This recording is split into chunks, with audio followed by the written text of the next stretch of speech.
అటువంటి విద్యార్థిని ఈరోజు చితకబాది ఇవాళ కార్పొరేట్ యజమానులైనటువంటి కృష్ణవేణి స్కూల్ యజమాన్యము ఈ రకంగా నిర్లక్ష్యం చేసి మరి విద్యార్థుల ప్రాణాలతో చెలగాటడం ఇది ఎంతవరకు సమంజసం?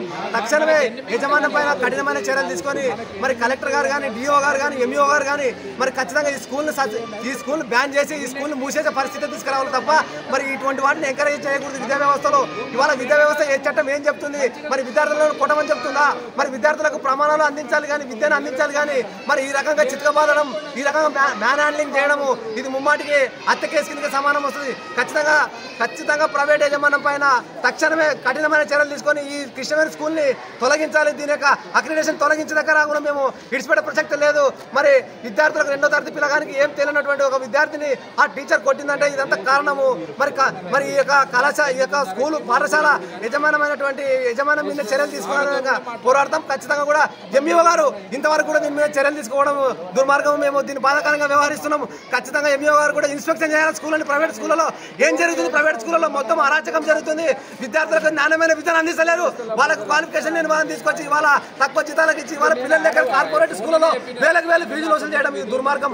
ఒక ఫీజు కట్టకపోతే హాల్ టికెట్ కూడా బయటకు తప్పడం, ఫోన్లు చెప్పిన తల్లిదండ్రులకు విచిత్రమైన టార్చర్ ఉంది ఐజ మండలంలో. మరి ప్రైవేట్ స్కూళ్ళలో మరి ఖచ్చితంగా వీటి పైన చర్య తీసుకోవాలి. ఖచ్చితంగా ఫీజులు తగ్గించాలి. మరి ఎంఈఓ గారు కానీ, డిఓ గారు కానీ, కలెక్టర్ గారు కానీ ఖచ్చితంగా ఈ కృష్ణవేణి స్కూల్ని పైన కఠినమైన చర్యలు తీసుకుని ఆ యజమాన్యాన్ని ఖచ్చితంగా తొలగించాలి. ఆ స్కూల్ని కూడా సస్పెండ్ చేసి అక్రిడిటేషన్ ఖచ్చితంగా క్యాన్సిల్ చేసిన వరకు వదిలిపెట్టము. మా బీఆర్ఎస్ విద్యార్థులు నిరంతరం పోరాటం చేసి దీనిపైన వదిలిపెట్టే ప్రసక్తి అని చెప్తున్నా. ఇంకొకటి కూడా ఎంఈఓ గారు ఖచ్చితంగా కూడా ఇంతవరకు 2 నెలలు బాధ్యత చేపట్టి 2 నెలలు అయితే కూడా ఆయన ఒక స్కూల్ని ప్రైవేట్ స్కూల్ని ఇంకా ఇన్స్పెక్షన్ చేయలేదు. మరి ఇన్స్పెక్షన్ చేయకుండా ఇవాళ స్కూళ్ళ కాడికి వచ్చి మాట్లాడడం ఏంటి నాకు అర్థం కాదు. ఖచ్చితంగా నీ ఆఫీస్కి పిలుచుకోవాలి. ఏం జరిగిందని పిలుచుకుని ఖచ్చితంగా దీనిపైన చర్యలు తీసుకుంటట్టు నువ్వు డిఓకి చేస్తావా, కలెక్టర్కి చేస్తావా రాయాలి. కానీ మరి ఇక్కడ జరిగిన సంఘటనకు వచ్చి నువ్వు ఇక్కడ సమంజసం వాళ్ళతో మాట్లాడడం ఎంతవరకు సమంజసం? దీన్ని తీవ్రంగా ఖండిస్తున్నాం. ఎంఈఓ గారు మీరు తక్షణమే రిపోర్ట్ రాయాలి. ఖచ్చితంగా ఈ స్కూల్ అక్రిడిటేషన్ తొలగించాలి. మరి వీళ్ళపైన కఠినమైన చర్యలు తీసుకునేంత వరకు కూడా మేము కూడా పోరాటం మళ్ళీ రేపు పొద్దున పెద్ద ఎత్తున బంధుకు పిలుపునిస్తాం.